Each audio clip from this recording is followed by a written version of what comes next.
Welcome everyone to the Average Ontario Anglers Podcast. And we have today episode number 13. You think we'd ever get to 13? I thought we'd bomb by at least 7. Yeah. Well, we're still here. And if you're listening, this is what you can expect in this riveting episode.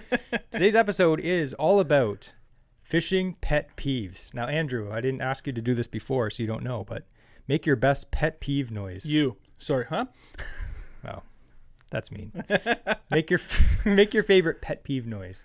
That's something that would annoy me? Or when something annoys you, you have to make this noise. Okay. It'd be like...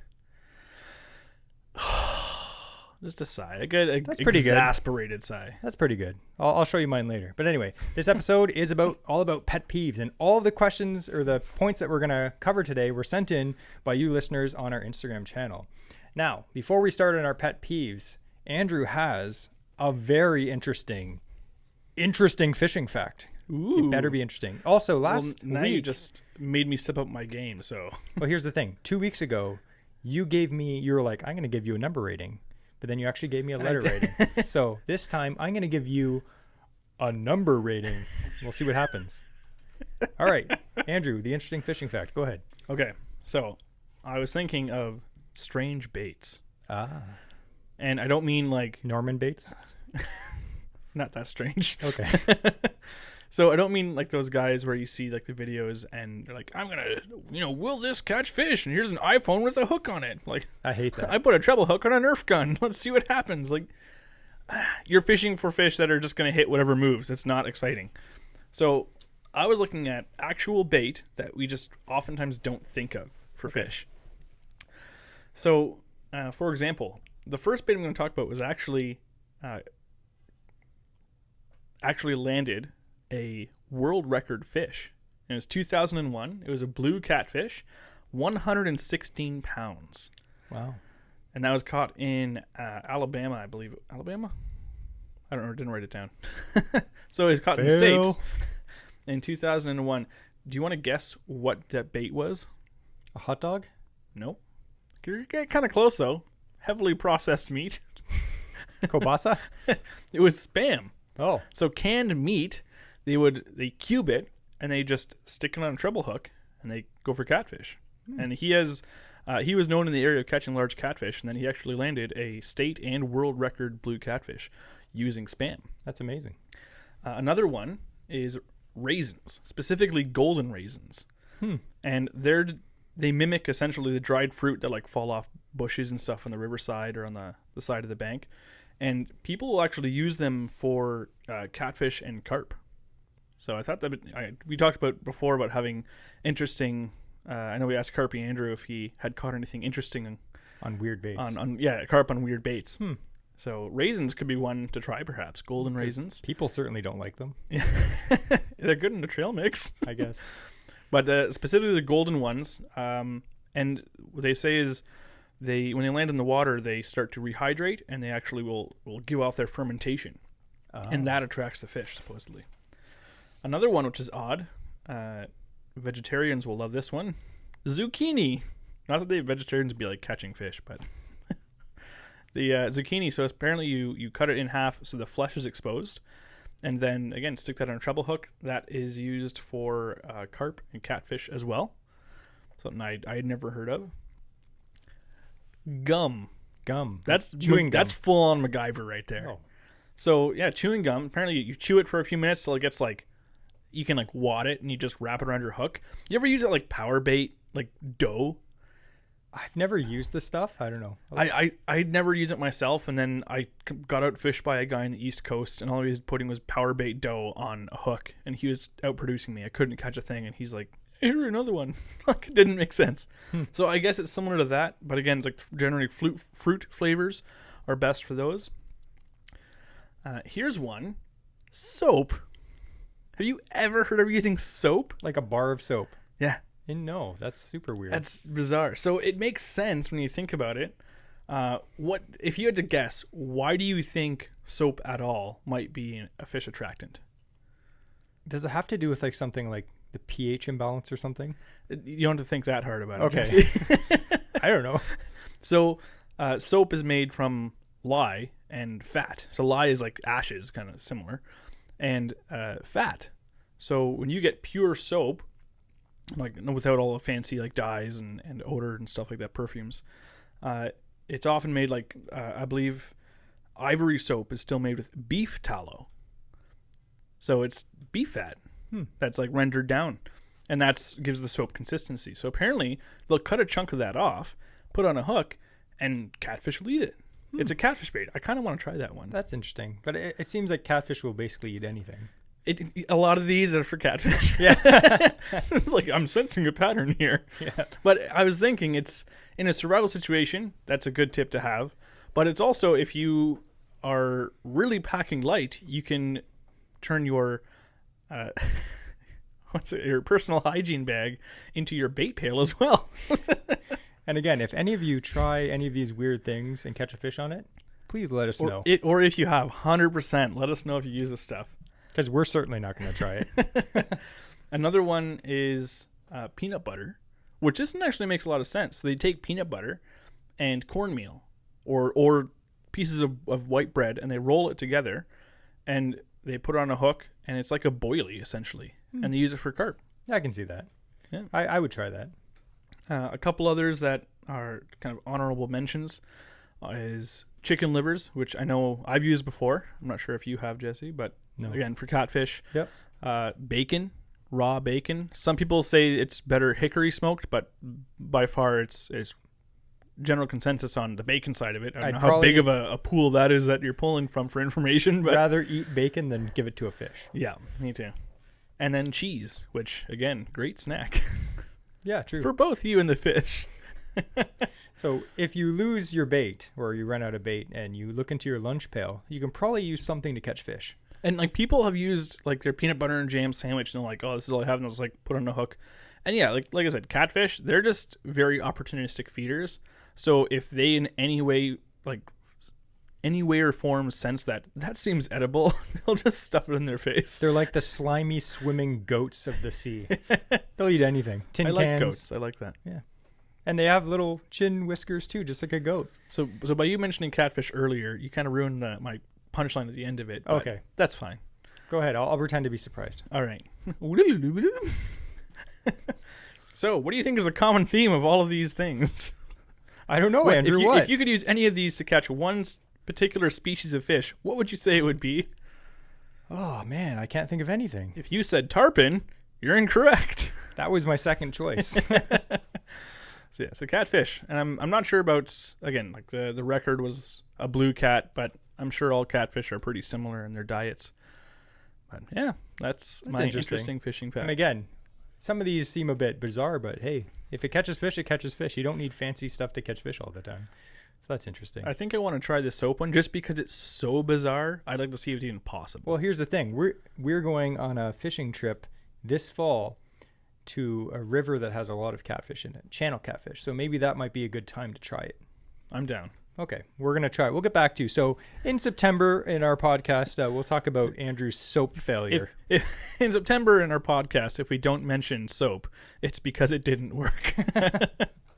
All right, I'm going to give you a rating for that. I'm going to give you a letter rating. And I'm going to do this Andrew style. 72. 72. I was actually going to say 74. I'll give you a solid 74 for that. All right. That's okay. Yeah, you'll take that. Anyway, so. Are there any Angel supporters who will fight for me out there? Probably not.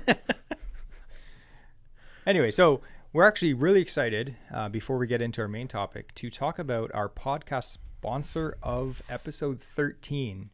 And it is from our friend Jeff at Limestone Lures. Cool guy. Now, we've been talking with Jeff and buying his baits for a few years now, and we actually just got to meet him for the first time in person at CanCast. Yeah, we met him on Zoom a couple times before. And yeah, we've actually on their podcast, which I'll link below in the show notes.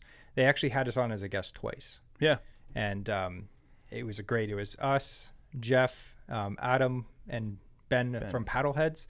And we discussed a lot of different topics. I think the first episode we were talking about early spring fishing, and then the second one we were talking about our experiences at CanCast. So definitely check out their podcast. It's the Fish On Podcast. And again, we'll link that in the show notes. But anyway, Jeff is from Kingston. They're from Kingston. he makes a lot of baits, like a lot. Like his booth at CanCast was actually, I know we mentioned this before, but it was fantastic. Yeah. He did a really good job on his booth. It looked really good. Not to trash other people's booths, but his was by far one of the best ones I saw. But he makes a ton of baits, and baits that we've actually bought and have had success on. So we're happy to have paired with them. And some of the baits that we're just going to talk a little bit now, and we'll talk more later. But some of the baits that we personally bought from Jeff and have done well on, for me, he has a worm. It's a 5.5-inch worm, I'm pretty sure, or a 6-inch worm. It's called his wink worm.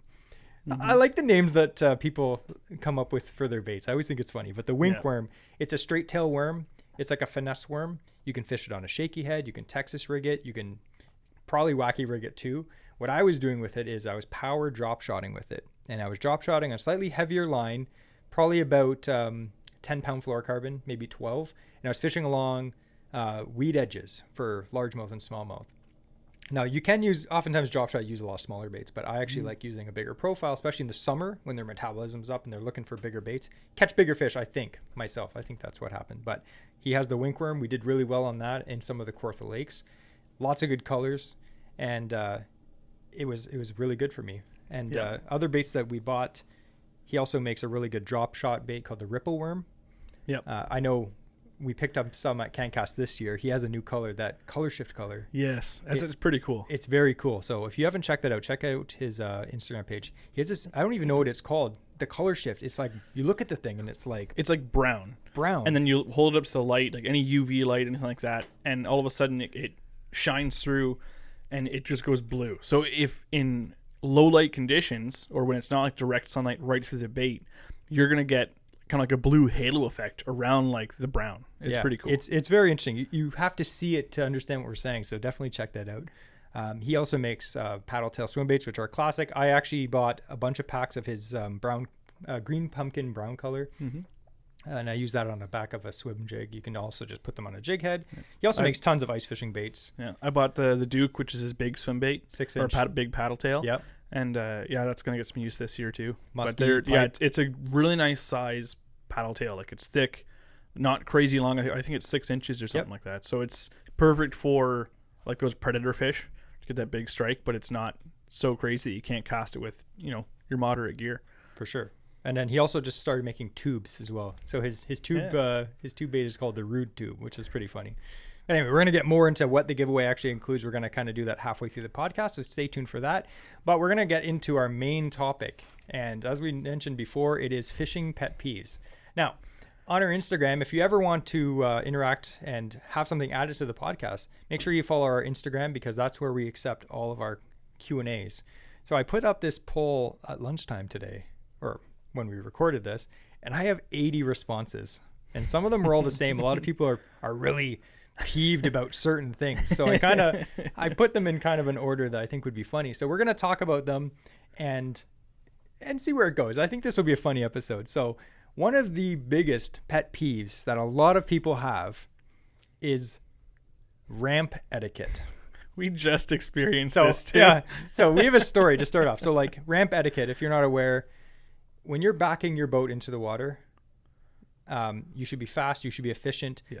You should not be blocking the ramp until you're ready to launch. Yeah. You can pull out to the side of the head, get prepped, and then launch here as fast as possible. You want to keep that ramp, which is the busiest part of that area, you want to keep it freely moving as best as possible. Yeah. Don't be that idiot that's backed right up in front of the ramp and then decides to, get everything ready and take things apart and then, oh, where's my boat plug and all that stuff. You should be ready to launch when you back up. Yeah. Even, I know for myself, I make it a habit to make sure that when we go somewhere and it's like we're going to the boat launch, if no one's there, it's like a not very well used boat or not commonly used one, I still make it a point to not park right at the bottom, even though I'm not going to hold anyone up, because maybe that's the time someone else is going to come down and they're already prepped because they live a minute down the road and they're ready to just throw it in. Like, I'd hate to be that guy that's holding up the local and then get a bad name on myself. Yeah. And it's annoying because sometimes on busy lakes, like we live near the Kawartha Lakes, which are very heavily pressured. Yeah. Sometimes there's a lineup and there's always that oblivious person that it's like they don't care or they don't even understand that everyone's waiting for them. It's a public launch. I can do what I want. It's it's a boat launch, not boat sit around and look at your boat. Now, here's the thing. If you're a beginner say you just buy a boat. Not everyone. There's people out there, they're like, oh, if you can't back up a boat, you're an idiot. If you're just starting out and this is your first year getting a boat, guess what?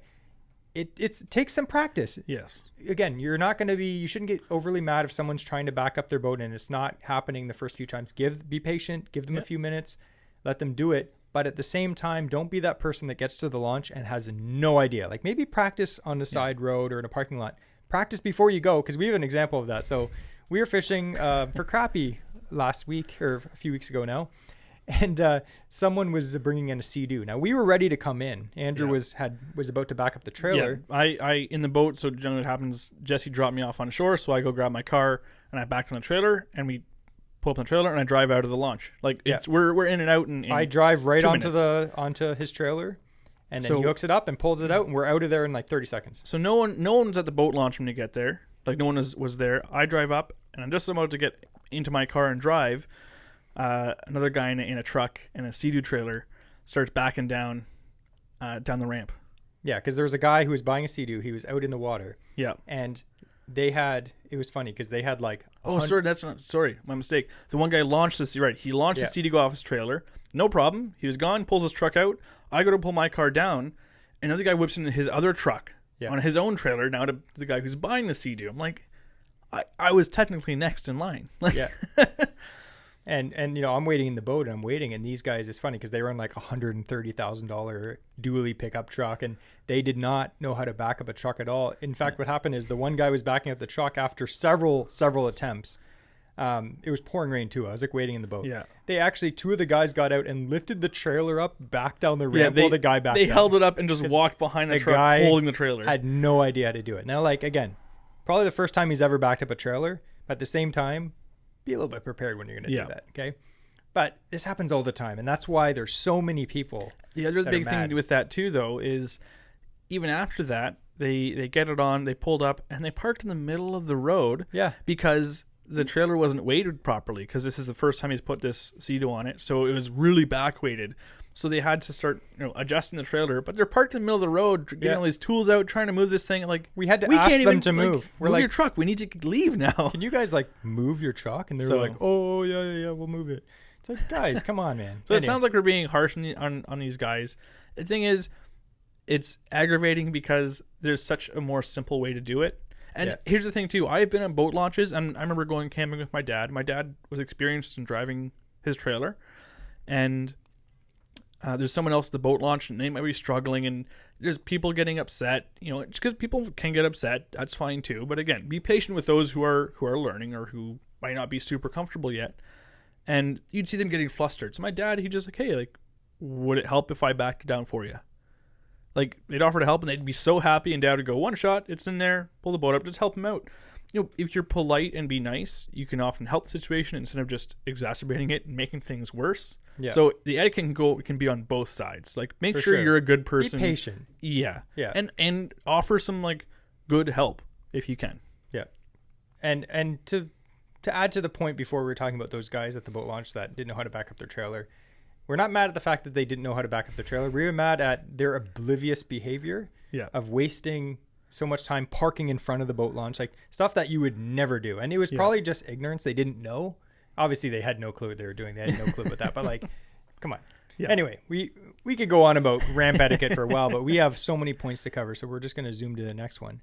The main one that I got literally at least 25 people mentioned was their main pet peeve in fishing is people not cleaning up their trash. And that is a huge pet peeve for me. I was always, when I grew up, my parents like, no littering. That's bad. You never litter. Yep. And you see people just, they don't even care. They just, they'll have a big wad of fishing line, pull it off their reel and just throw it on the ground. It's like, seriously? Yeah. Like that doesn't bother your conscience at all? Nope, they don't care. They throw their cigarettes on the ground. They throw their fishing line on the ground. Even camping, you go to the campsite and there's just trash everywhere. Yeah, like they're not burying candy wrappers, beer cans. It's like, come on. Yeah, like, and here's the thing: you had a fire clearly because you burned everything else, including your tent, burn and garbage. Just burn the garbage with it. Like, just finish it off.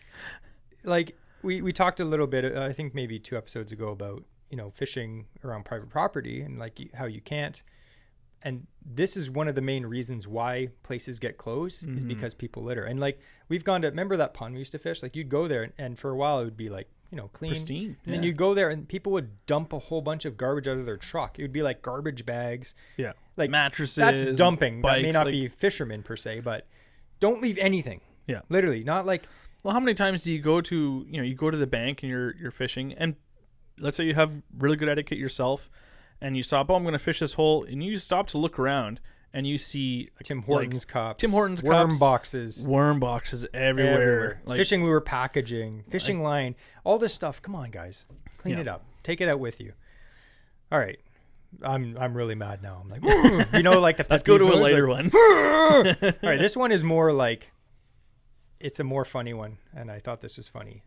Someone's biggest pet peeve is walleye versus pickerel, and we're talking about walleye. And Andrew's going to go into this in depth, but I'm going to tell you. I'm like chomping at the bit on this one. Usually it's up north or the older gen that call them pickerel.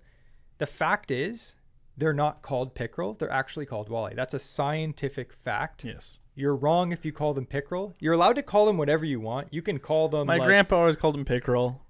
You know what? I'm not going to argue with my grandpa. No, I'm not going to argue, cares? but it's a slang for a walleye. It's called walleye. So when people correct me and say, actually, it's pickerel, it literally actually isn't. It's walleye. Literally not. So you're wrong. And I will challenge you any day if you say it's pickerel, because it's literally not. So there's, Jesse's exactly right. There are two different species, completely different families of fish. Yeah. So a walleye, very similar to is a sauger. A walleye. Similar to a sauger.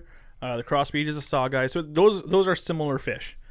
A pickerel is in the Essex family, Esox family. It's related to pike. So if you Google chain pickerel, is one of them. So on the east coast in Canada, in the northeast states, chain pickerel are all throughout that water system, and they look almost identical to pike. They're very hard to differentiate between a pike and a pickerel. Mm-hmm.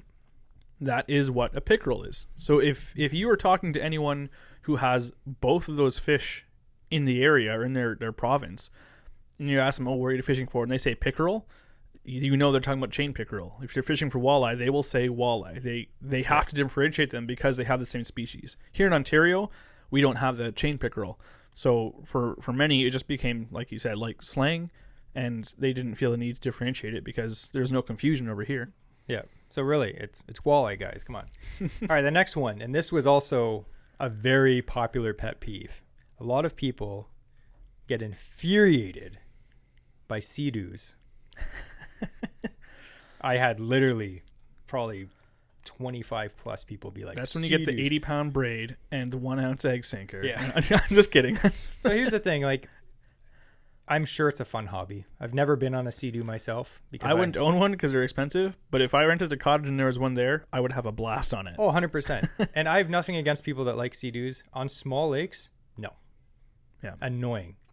They're annoying, and most people that ride on them are annoying people. No offense. Most people that I know that own sea-doos, you can tell, you're like, yeah, I can see that. You know what I mean? So if you're fishing, and it's happened to us. Remember that time we were on muskie fishing last fall? Yep. We were fishing in this bay for muskie, and it was like early October, late September. Quiet. We were fishing against the bank, and these 6 sea-doo guys came and whipped all the way around our boat within like 20 feet of us on this huge lake. Yeah. It's like, why are you near us? Yeah. For any reason. And they were just like revving around doing donuts. It's like, get away from it. Like, now the spot's ruined. Yeah. It completely blown. Have some etiquette. So yeah, it's unfortunately, sea-doos as a whole get a bad name, get a bad rap. It's not the sea-doos themselves, it's the operators that are the issue. Yeah. Because if someone was in a bass boat doing the same thing, ripping around me in circles at 20 feet away, I'd be upset at them. But they generally have more etiquette. They understand because they don't want someone doing that to them. Sea-doos, it's often like social. They love getting together. They love doing stuff. So I find that, yeah, in our experience, they tend to get very close, and that's the issue I have with them, is they start getting too close unnecessarily. A lot of sea-doers, though, like I said, there are a certain type of people. Yeah. And a lot of them are oblivious. Like, here's the thing. If I was on a sea-doo because I fish, I would know to stay away from people that are fishing. Mm-hmm. I would know that because I fish. These people don't fish, obviously, so they come really close. And, you know, and it's not just sea-doos. It's people with wake boats or power boats. Give us some space. At the same time, you have to understand It's a free public lake that you're fishing on. Probably you can't really do anything. I mean, you can't, chuck an egg sinker at their head. Sometimes you wish you could, but you can't do that. And at times too, like if you're seeing, let's say he's like a wakeboarder and he's taking like a path, or a skier, and they have a path that's the one they take because they know that it's, it's safe, it's good water, whatever, it stays calm in that area. 100%, there's nothing wrong with that. And if we're fishing, we're not going to start paddling canoe into their path. Yeah. We're going to avoid that section. So again, just goes both ways. Being aware of what's going on and who's around you, what's doing what, just be a little courteous. You have to and share the there's water. not going to be issues. Yeah. Everyone has to share the water. And like, it would be great if every time we went to the lake and it was just calm and no boats were ripping around, but that's in this area anyway. That's not ever going to happen. At the same time, water sports are a blast. So like 100% have fun in the lake, but like it'd be kind of cool to have designated areas of water. That'd be cool. There is actually what I found out recently is in Ontario, I can't remember the distance, a certain distance from shore, all shores in waterways, it's no wake zone when you get close to shore. So when these sea-doos are ripping around going like 60, or any boat that's close to shore ripping around going like super fast, they're actually breaking the boating laws, which I didn't realize. I heard that recently on another podcast, and I was like, that's interesting. Well, there's literally no one to enforce that, unfortunately. Yeah. All right, the next one is a few people said this. One of their biggest pet peeves is people who always keep their limit. And I get it. It depends on the area. Again, in Ontario, it's a very vast province. So many lakes, 250,000 lakes. Some of the lakes up north, there's probably, people will be like, oh, there's so many fish up there, you can never put a dent into it. But if you're fishing, anywhere in the States and Canada in popular areas, keeping your limit every time you go out, again, that's technically your right, but is it the best thing to do? Some of the lakes around us, we know, they got fished out. Yeah. Like there used to be certain species of fish, they were over harvested, and now there's literally nothing. And you can't tell me, oh, that had nothing to do with people keeping fish. 100% it did. Where do you think the fish went? They flew away? Yeah. I'm not against keeping fish. We keep fish. We eat fish. I'm not going to keep my limit every time I go out. Yeah. And if you do keep fish every time you go out, maybe keep 2 instead of 6. That like, how much fish do you really need? Especially bass. Like when Jesse and I, our rule of thumb is we keep a 2-pounder. We don't go bigger because they stop tasting as good. If we're camping, and it's smaller, it's not worth it. Yeah, like we don't like go out and like, oh, we go for bass and we keep it. Like 99% of the time when you go bass fishing, it's catch and release. 100%. If we're camping and we can't catch any walleye and we catch a bass, we're gonna eat it. Yeah, I'll fish fry it up. Like it's not my choice of fish to eat. No, but again, like I have nothing against people keeping even bass. at that point though. Yeah. If we keep a bass, we'll keep maybe 1 bass each, 1 2-pounder each. Yeah. And that is like full fish fry. Like we can't physically eat more than that as an individual in a sitting. So there's no point for us to keep our 6 bass that we can keep or whatever. Yeah. Just again, that's our personal, that's our opinion. But yeah, keeping your limit every single time you go out, that can put a damper on 100%. on Like the population. I think of like our parents' generation. There's tons of pictures of our relatives just holding up full stringers, just 5-pounders, all 5-pounder like bass, and it's like, oh, those lakes don't have fish in them anymore. It's like, yeah, I wonder why. Or they say you don't know how to catch them. It's like, no. Actually, that's another pet peeve coming up. Actually, let's just cover that one now. One of my biggest pet peeves is when old timers, bless their soul, compare now to when it used to be. It's not the same at all. My dad would always tell me stories like, oh, we used to fish this popular Kawartha Lake now, and we'd catch 5 and 6 pounders all the time, and they have all these pictures of all these fish that they caught, and it was super easy. And dude, like they fish like the most basic techniques. You do the same thing there now, you'd be lucky to catch a 3-pounder. Like times have changed. Yeah. I don't take into the fishing consideration pressure has increased. Old records and old experiences that old people have as being comparable to now. It's not the same at all. Now, that being said, there's probably better smallmouth bass fishing in Ontario now than there was 50 years ago. Yeah.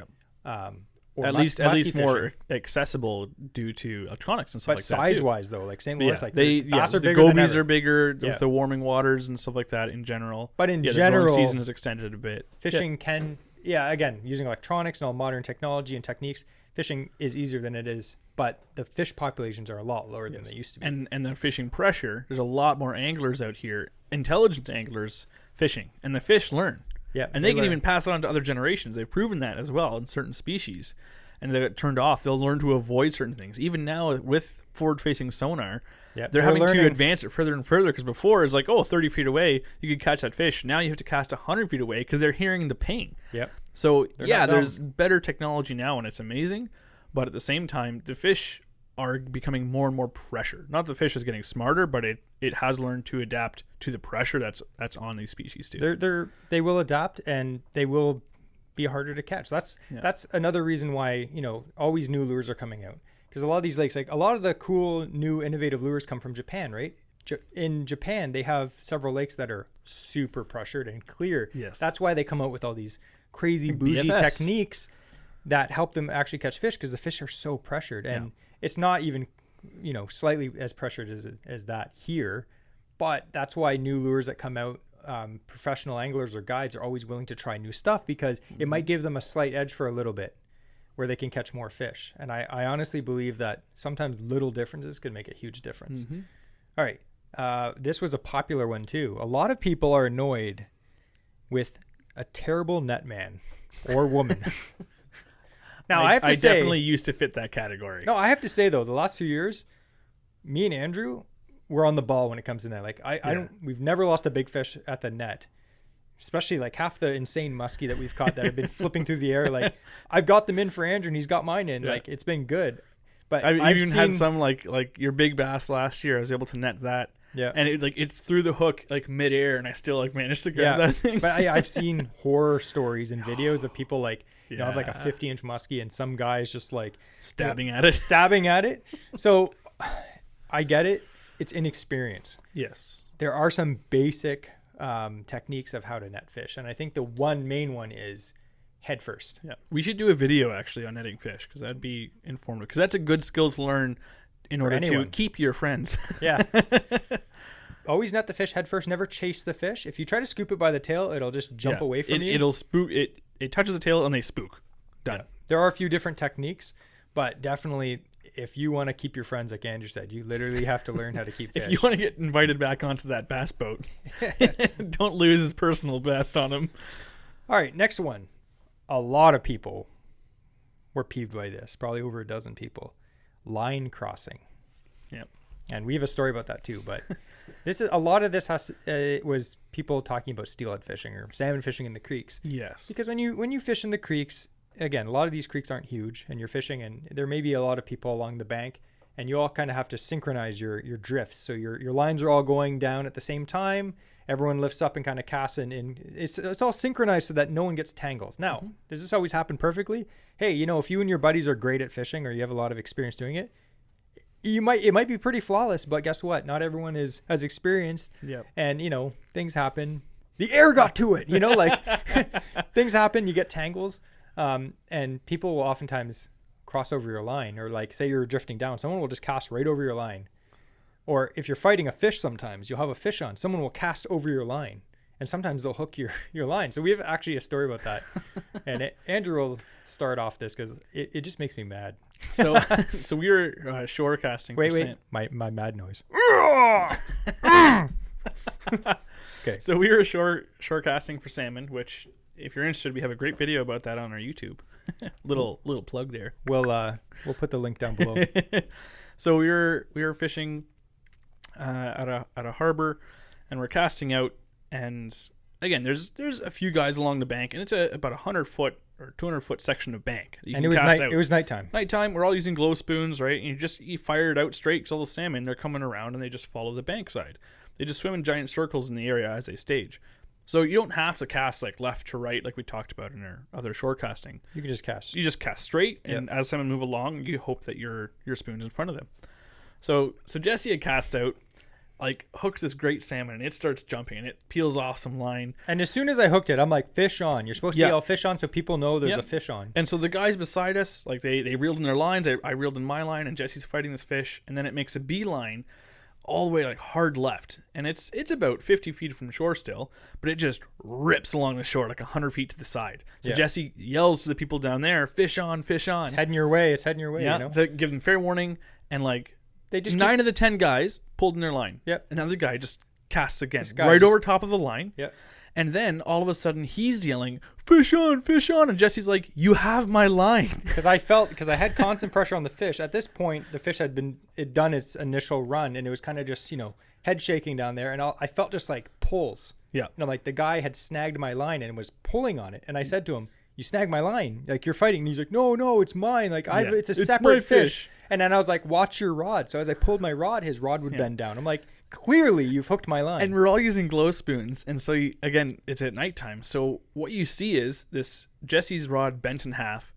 And then 100 feet away, you see a salmon jump.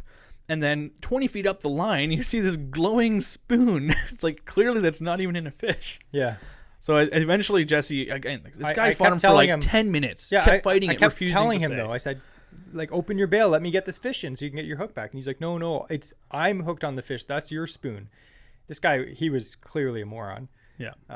And then eventually the fish, it broke me off Yeah. because I'm pretty sure his hook basically cut my line. Yeah. And the guy still didn't. And everyone fishing near us was like, "What are you, an idiot? Like, Yeah. can't you see Everyone else Oh could man! tell. And I was so mad. Not even that I lost the fish, just because like the guy was completely The an idiot. stupidity of having to deal Yeah. with it. That's all. Yeah, but he's one of those guys that fishes a lot and doesn't have a job. So what can I say?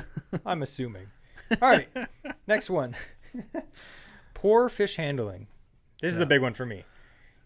I'm gonna give you some quick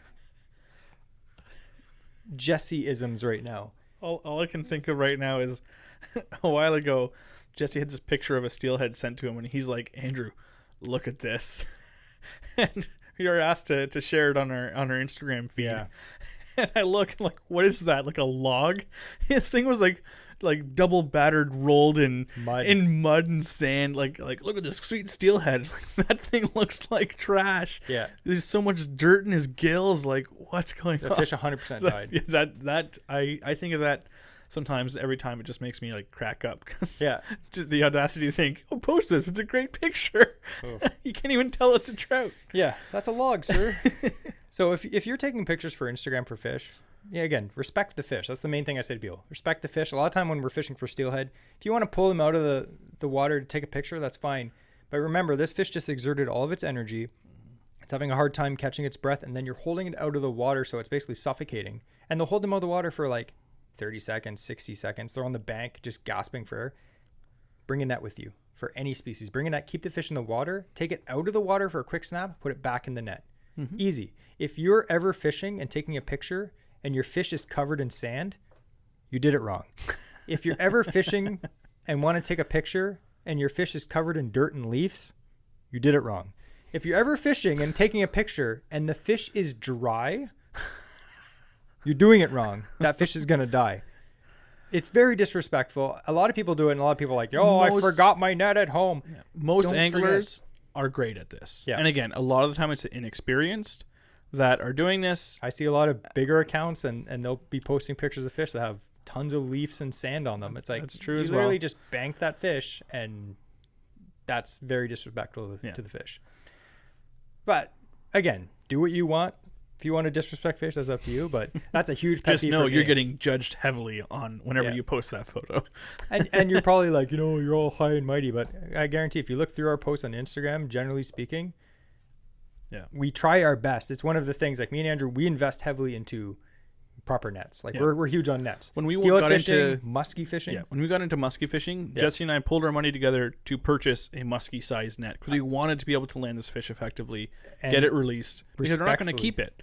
So we got a proper-sized muskie net in for order the to look- safety of the fish. for the safety of the fish. Yeah. So again, like, is it more an investment? Yes, but at the same time, you're investing money into the hobby that you like. Yeah. If everyone's doing their part to help these fish get released and survive and have a higher chance of survival, then you're helping yourselves because now you can catch that fish again. And carp anglers, a lot of them are really good at taking care. Like they hold carp on a huge pedestal. Oh yeah. But carp are very hardy fish. Carp can probably withstand more abuse than any other species. Yeah. But they treat them really, really well, and they keep them wet. They can gulp air from the surface. They're not going to suffocate being out of water, but they make sure they're like always soaking them down or wetting them. Keeping them on a nice mat. Yep. have a nice net. They hold them carefully. If it's going to fall, they had to make sure they hug it. Like they're really good at fishing etiquette. Yeah. In most cases, any serious carp angler is. Yeah. And with that, you have. I forgot where I was going with that. I was going to add too, just to add. Experience will get you there. Like, yeah. I'm sure everyone can look back at pictures they took when they were younger fishing and just cringe at the bad fish handling. So I'm not saying that we've never had bad fish handling. I'm saying there's always time to start improving and doing it the proper way. Yes. And that time for you is now. If you have pictures of fish with sand on them in your phone, the time is now, my friend, to start bringing a net with you and being a little more respectful to your fish. Now, hey, if you're going to keep fish, do whatever you want with them. Yep. Still be respectful to them. Yep. They are a living thing until you kill them. Yeah. And the other thing I was going to mention too is with those carp anglers, they'll catch these fish and then they'll catch the same one. You'll often see on the carp anglers and they're like, look, I caught this fish 2 years ago. And they'll show like the scale pattern or a mark. Yeah. And they get so excited to catch the same fish. Even in Europe, they named them because like, oh, that's this fish. And they'll name it, they weigh it, they have records of it, of individual fish. Yeah. And like that is cool. I would love to go, back to a lake and catch that same, I caught it at 5 pounds and I caught a 6 pound bass. I'm like, hey, look back in the picture. That's the same one. Yeah. Like the satisfaction you get. Big old Betsy. I released it and it survived and it's grown. Like it's healthy. That's for sure. Good. And again, we'll get more into this. There's also specific ways you shouldn't hold fish, but again, this is we have to zoom through these because there's so many of them. The next thing that some people have the biggest pet peeve about is your mom. Just kidding. I just added that. Not looking. I completely understand. Love you, Mom. One big pet peeve, and a few people mention this, is not looking behind. Is when people do not look behind them when they're casting. Now, I've never got hit by a lure from someone else casting. It's been a few close calls. Yeah. But that was me. Yeah. A lot of people do that, and this is oftentimes a bad thing if you're fishing in a public area like a park or something. Yeah. And you'll see people and they won't even look behind them and they're just casting like a jerkbait with 3 treble hooks. I know some areas where they've now posted no fishing signs because of the bylaw, and it's for safety purposes because there's the walking path right behind you. Yeah. And people were at risk, and kids and stuff walking by, like they're excited to see, oh, someone's like fishing, and they run up. The person whips back for a cast and just nails some kid into the chin with like some 4-aught hook. Like it's not good. It can be potentially like deadly. Yeah, like life altering. You can get that in your eye. You're blind. Yeah, like, and even if it's not in your eye, like no one wants a jerkbait in their shoulder or their head. Anyway, always check where you're casting. Yeah. I mean, it happens. Mistakes happens when you're in the boat or on the bank with your buddies, but you definitely not want to snag some random stranger. That's just a bad way to make a friend.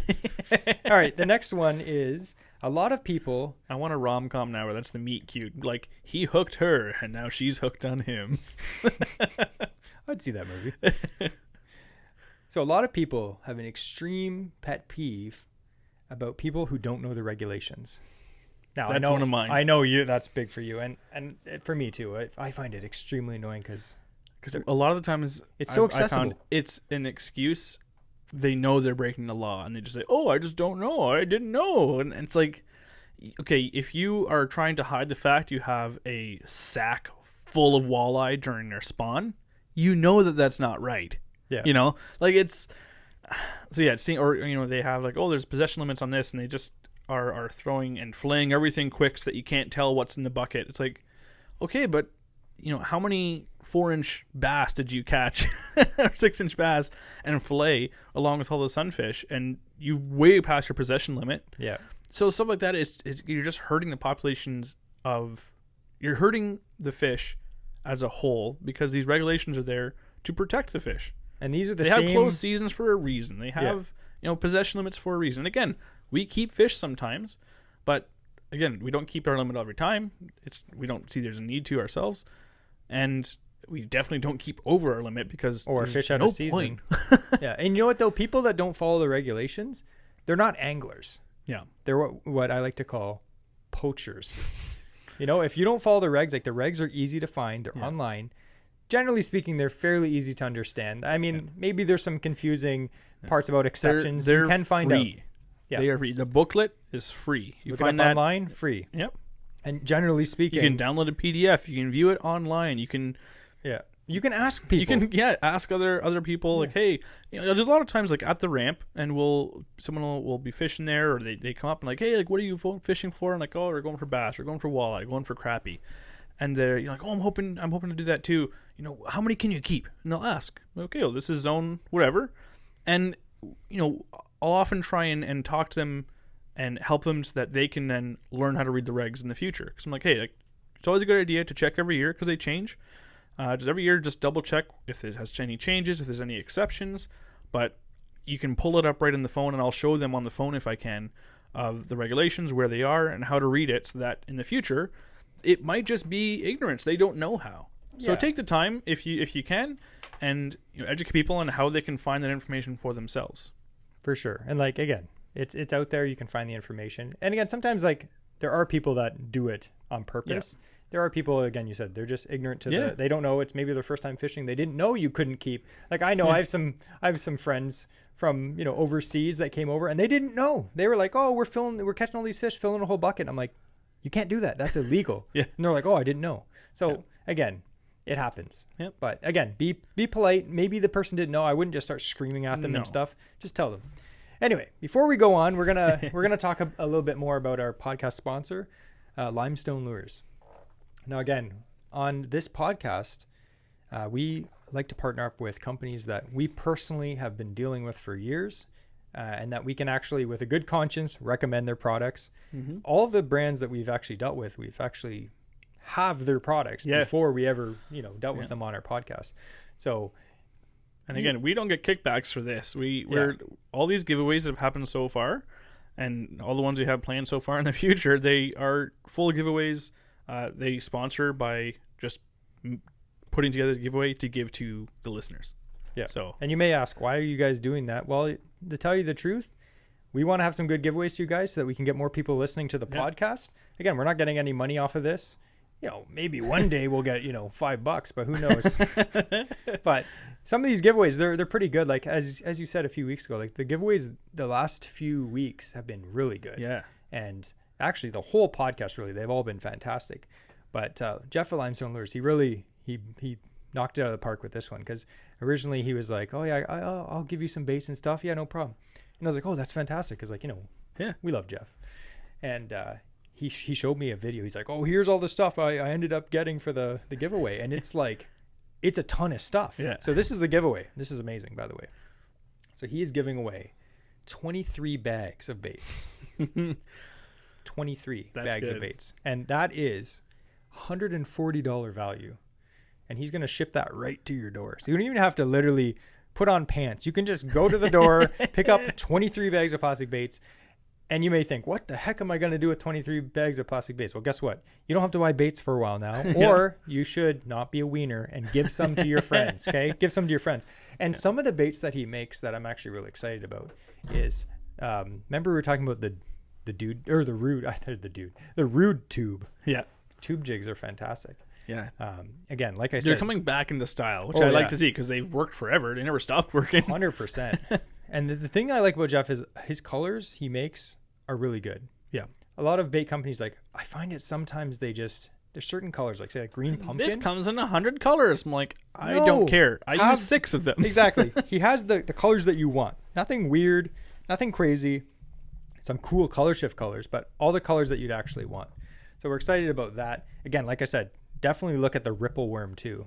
Yeah. That's like a little drop shot bait. Fantastic. He makes ice fishing baits. He makes grubs. He makes big paddle swim baits. He makes finesse worms. He makes stick baits. Everything. Yep. And he has these like the cool core shot ones, like the stick baits, and it's like a color infused in another color. They look amazing. Are we gonna spill the beans on something else though? Yes. Okay. So this is hot off the presses. Hot off the presses. So as a recording, has not been announced yet. So ask yourself, listener, what bait recently has every company come out with, because it works. It is killer. Yeah. If a bait company doesn't have this, they're dumb. The hot dog Senko. No. Oh, okay. What is it? It's what does he call it? The Goober Goby. So it's a goby bait. So a lot of them, they're very simplistic. Again, they work great still. Yep. This one here, especially if you are into like the small details, this thing looks looks real. Yeah, It looks real. It's like they just took a goby and then just like melted it into steel, which good riddance, and then popped it out. And like, all right, here's your mold. Like this thing looks legit. It's a very realistic goby mold. Yeah, and the specs on it is this 2 inch 5/8, 2 5/8 inch. And he calls himself a carpenter. I am at Evan. So it's 2 5/8 of an inch long, and it comes in 8 colors. And the colors that he has, like we said, they're the colors that you need. Yeah, so the It's nothing colors that crazy. He's not going to have like a fluorescent pink goby. Maybe he is. I don't know. But probably not. But yeah, like we saw a picture of the one he showed us, and it's like a pumpkin, green pumpkin color. Yeah, and it looks awesome. Again, like the if detail. you saw on this that thing sitting on a rock in the water, you'd be like, "Oh, look, a goby." You wouldn't even think it's a bait. Which I is try awesome. and step on it. Yeah. And then I'd get a hook in my foot. I'm like, oh no.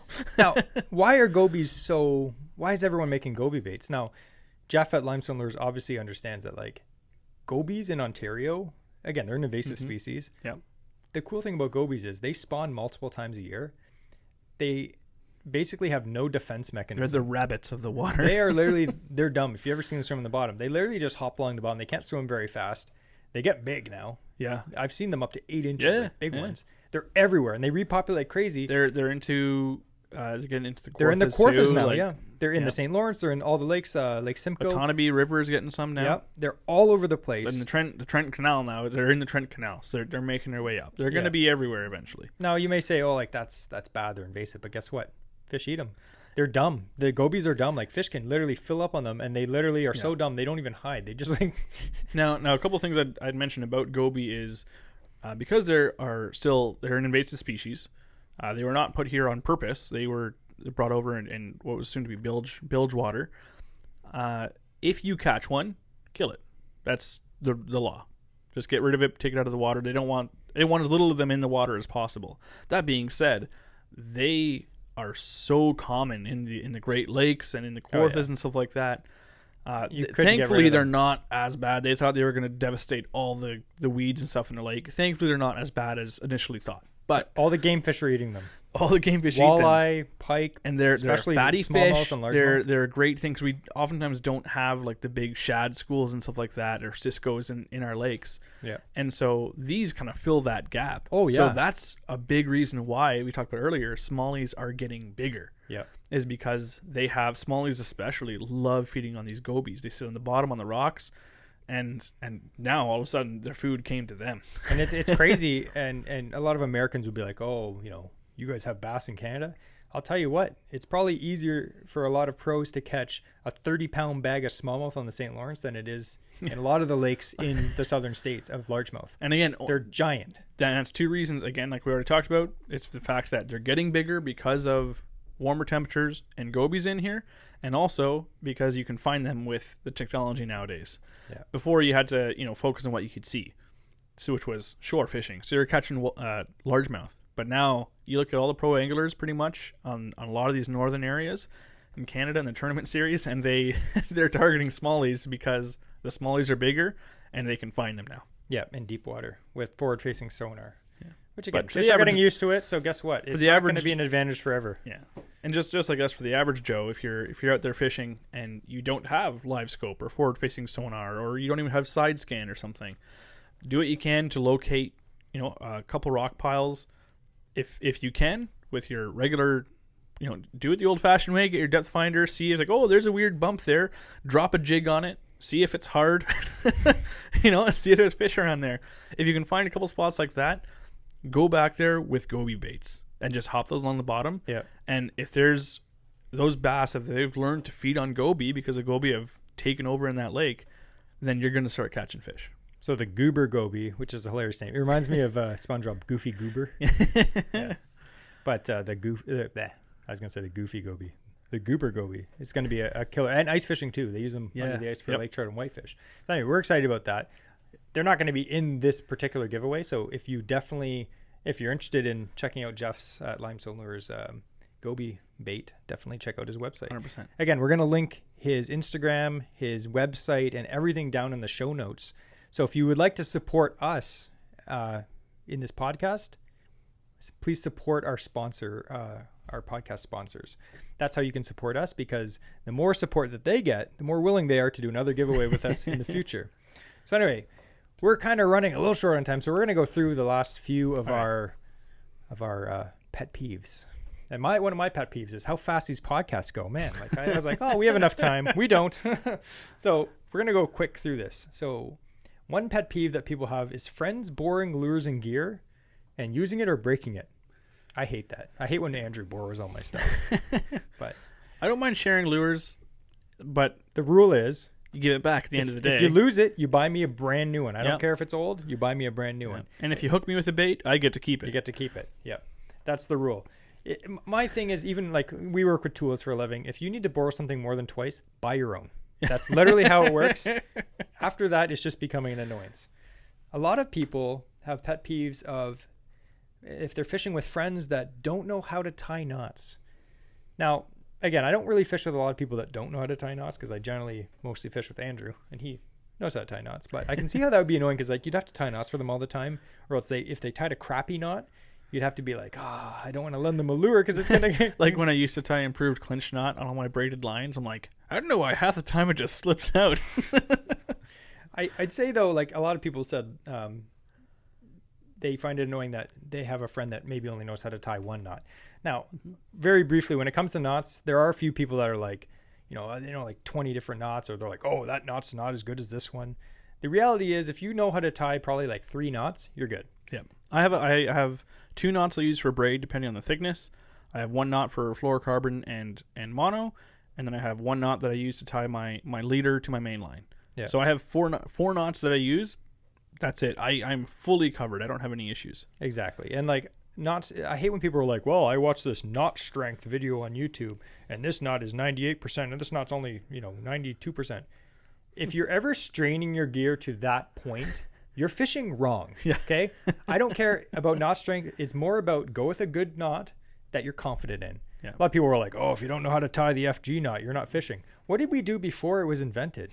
Oh, we used the other knots that didn't fail on us. And that's the thing. Use a good knot. And use a knot that you can tie consistently. And correctly, yeah. Yes. If you have this awesome knot that you get great 50% of the time, that's no longer a great knot for you. You're going to cry. Anyway, we are gonna get into an episode about knots actually coming up. Excellent. Okay, another one is we kind of covered this, snaggers and poachers. Yeah.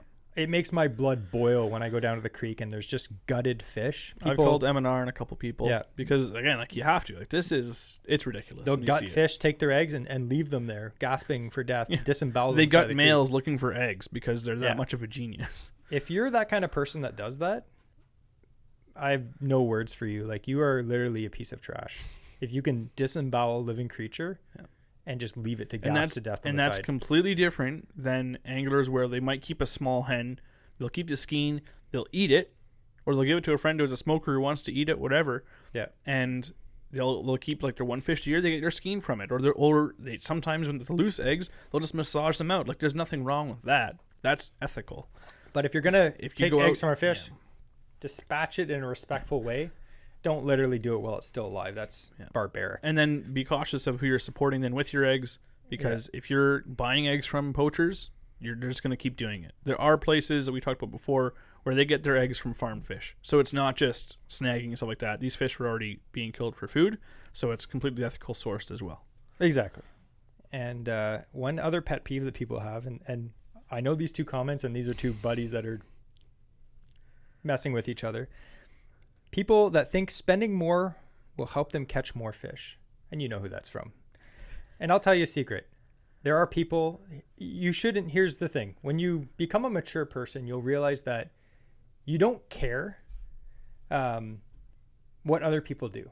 Like, I don't care if Andrew buys a $50 fishing lure and I'm buying a $4 fishing lure. I don't care, because that's him, that's me. But I can tell you some facts. So, for instance, very briefly, I've had a few people be like, oh, I buy these cheap lures and you don't have to buy those expensive, megabass jerkbaits, all that stuff. The difference is, say you buy, say, a Rapala Husky jerk. Nothing wrong with that bait. Mm-hmm. That's a great bait. It's $9. Does it cast far? No. They suck, okay? They suck for casting because they don't have a weight transfer system. They're not, they don't cast far. Now, if I grab, say, a 20... What are the chances of that hook bending on a pike? Yeah, but we're talking about casting distance, okay? Now, say I get a nice Japanese lure with a nice magnetic cast system in it. How much farther can I cast that bait than a husky jerk? I'm not Almost joking. double. I'd say 40 to 50% farther. Now, if I'm covering water, who's going to catch more fish if we're fishing the same bait? Yeah. The person that's lure is more efficient. So it's not about cost, it's more about efficiency. And sometimes more efficient lures cost more money. That's just my opinion. There are several things. Like, I don't think that you'll catch more fish if you have more expensive gear. But if it's my hobby and I want to enjoy it, I should be able to buy whatever I want. I don't care what other people think. If you want to use something cheap and you're fine with that, that's fine. But if you're a gear junkie, you like using good gear. So it really shouldn't matter what other people think. Fish don't see what's above the water. No. It's about the fisherman's preference. But here's the thing. Say you're fishing deep water smallmouth and you're drop shotting in waves. Are you going to feel more bites on an ugly stick or a $700 G Loomis drop shot rod? 700 G Loomis. Oh, you can't, because it doesn't matter. The fish don't care what you're holding. Oh, wait. Techniques and gear does make the difference sometimes, okay? And We again, can go on a whole rant on this. But and again, use the best gear you can afford. Yes. And if you don't care about gear, use cheap gear. No one cares. The other buddy messes this. He finds it annoying when people who don't go to local tackle shops and only order off AliExpress or Amazon. Okay, now I know who this is. Okay. So here's the thing. Again, I don't care where you buy your baits, but it does affect local tackle shops. Like, say everyone just stopped buying from local tackle shops and bought all their junky knockoff lures that literally, some of them may be similar, a lot of them aren't. They're And actually then junk. some of them you open the package and they're already broken. Yeah. I've had people show me like cheap baits that they get and they're broken. They're like, oh, I bought it for $3 on AliExpress. It broke. Okay. It's junk. Okay. Yeah. Can you catch fish on those? 100%. Can you catch fish on dollar store lures? 100%. Yeah. But if you're a bougie gear snob, like tackle junkie, you're not going to buy junk like that. No. Now, if you like using junk like that, that's fine. Will it affect your local tackle shop? Like using junk like that. Some people don't care. Some people just like to go fishing. They don't really care what they're using. But here's the thing. If I'm using a lure with good hooks on it, like I'm talking like a good quality lure from a tackle shop, or I order a piece of junk from AliExpress with trash hooks on it, who's going to catch more fish? Okay, like there's no argument here, okay? You can use whatever. Like if you can only afford dollar store lures, that's fantastic. You're going to catch fish. If you want to buy expensive stuff, go for it. I would have more confidence in spending my money on a good leader so I don't get bit off and a nice jerk bait than I would buying 6 super cheap jerk baits. Yeah. I feel way more confident I'll get a lot more fish out of that purchase and that value than multiple cheap baits. And it's about confidence. You Yeah. may have confidence in a cheaper lure. That's fine. There's lots of budget price lures that we have. I have a lot of confidence like the knockoff companies. There's one bait I absolutely love and I can't get anymore. It was the old Canadian Tire brand of fishing lures, and Mr. Big Fish, I think it was called. Yeah, yeah. And I've got a couple of those, and I'm not sure what it is, but I have ultimate confidence in these crankbaits on a couple lakes that I fished them when I was a kid, and these lures still work today, and I love them.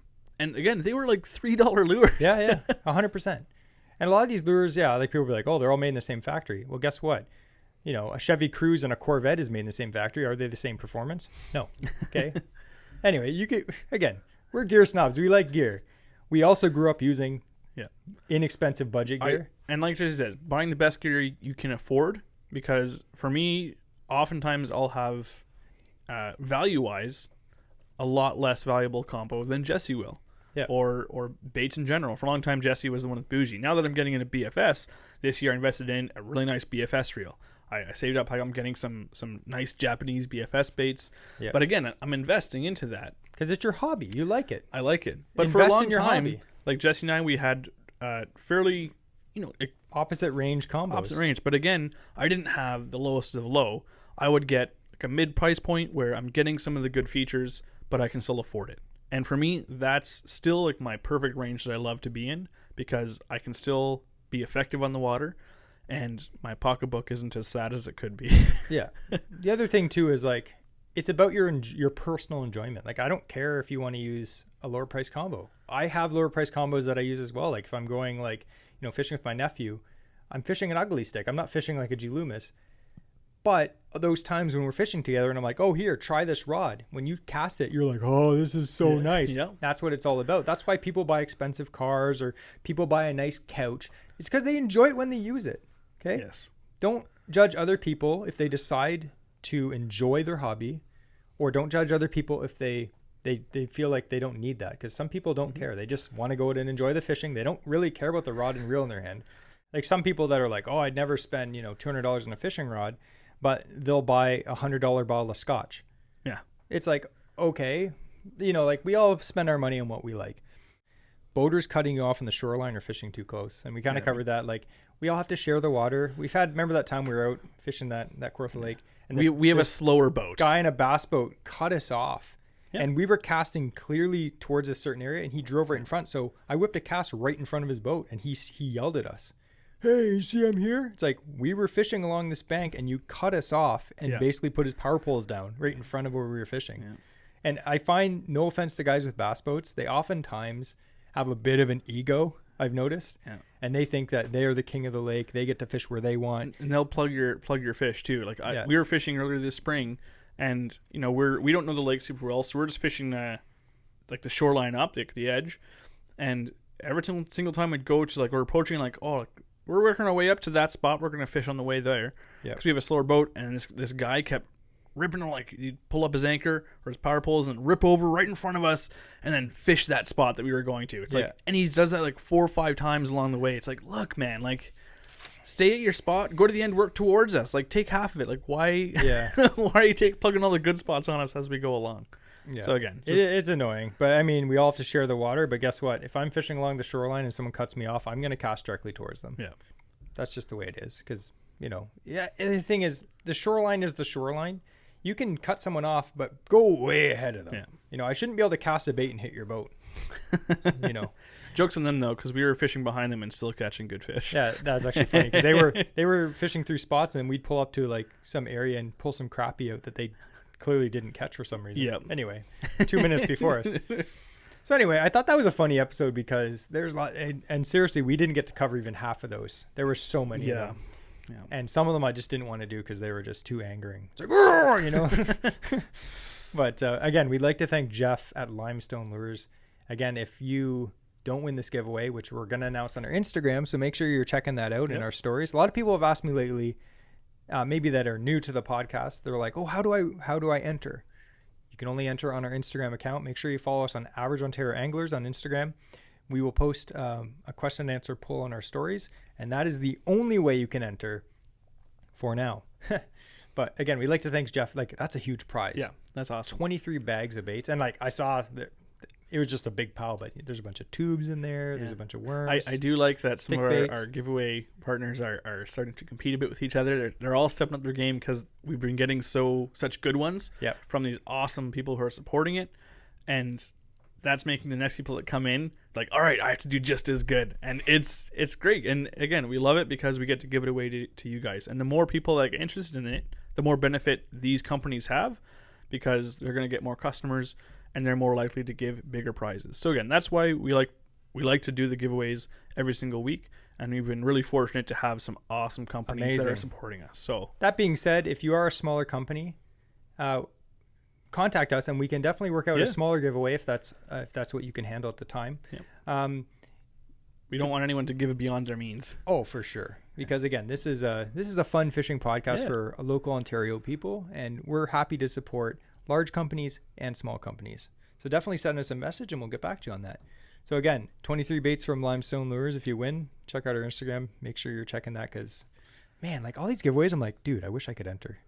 Yeah. Because we don't they're like 23 bags. And then I'm looking at my tackle box. I mean, I have a lot of bait, but I'm like, these look so good. And you know what? They always put their best colors in. Like you said with a few giveaways ago, it was just some companies were like, oh, here's the stuff that I had left over from last year. But these are all the top colors that you want. These are prime colors. Yeah. They're showcasing all their really cool colors. So definitely, I'm annoyed that I can't win these giveaways. Before we finish off, I just wanted to do one last little thing. All right. I wanted to thank Jesse because he is the guy that does all the editing on these podcasts. If you like it, he's the guy that does it.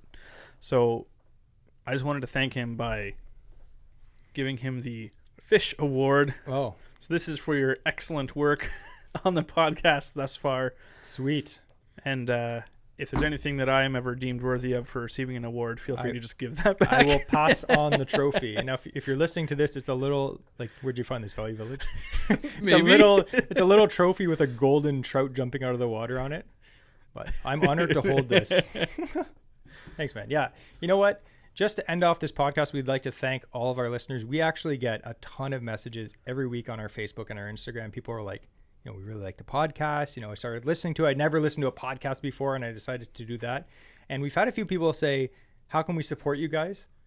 And the thing that we're saying right now is, like I said before, support our podcast sponsors. That helps them, which helps them, you know, do future giveaways, or they post it on their stories. It gets more people following the podcast now. In the future, who knows? We might do like a limited shirt release or something. Then you can support us that way. But for now, definitely just go on their website. If you don't win the giveaway, buy a few bags of plastics and say in the comments, you know, there's always a comment in your order, be like, Yes. we heard you on the podcast. That would be a huge deal if you could do that. Yeah, that's awesome. And again, to help support us personally, please leave a review, like, subscribe, download the episodes, all those things that helps us just to get found by more people who hopefully will appreciate the podcast. Yeah, and we're approaching 1,000 downloads a week, which That's is awesome. fantastic. Very amazing. So we'd like to thank you all again for that. And this was episode 13. It's been quite a ride so far, but Yeah. episode 14 coming up next week is pretty sick. And I'm not even going to give you any secret, secrets about what it is. So you're going to have to wait for that. But anyway, thanks for listening to this podcast. And again, this is Jesse and Andrew from Average Ontario Anglers.